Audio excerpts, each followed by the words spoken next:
జాగ్రత్త పడు.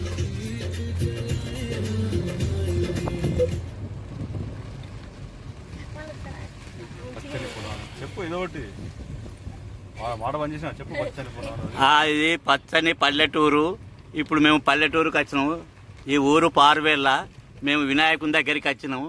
పోయేటప్పుడు ఇక్కడ పచ్చగా పొలాలు కనబడుతున్నాయి. ఈ ఊర్లో మొత్తం పంటలు పచ్చగానే ఉంటాయి. ఎప్పటికీ చూడండి, ఇటు వరి చేను, అది మక్క చేను, అది మామిడి తోట, ఇది కొబ్బరి చెట్టు. ఇప్పుడు ఇక తోబంటి పోతున్నాం. ఇగో ఇది నల్ల తుమ్మ చెట్టు, తుమ్మకాయ గోవు చెట్టు, ఇది మోతుకు చెట్టు, ఇగో మోతుకు చెట్టు, ఇది వరి, అది మొత్తం మామిడి తోటనే.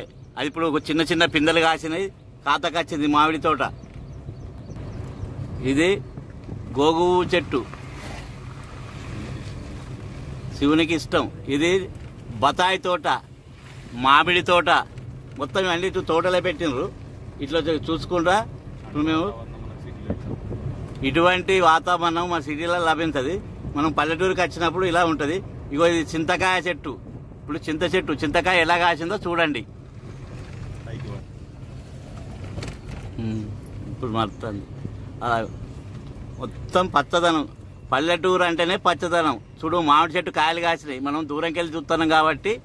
నల్లదుమ్మ చెట్టు, దీని కాయలు కాటిక తయారు చేస్తారు. చిన్నప్పుడు ఇవి కాటిని వరి పొలాలే. పచ్చదనం ఇలా చూస్తుంటే అన్నం తినకుండా తిన్నంత బరాబర్ అనిపిస్తుంది. పల్లెటూరుకి వస్తే అలా వాతావరణం మనకు చాలా నచ్చుతుంది.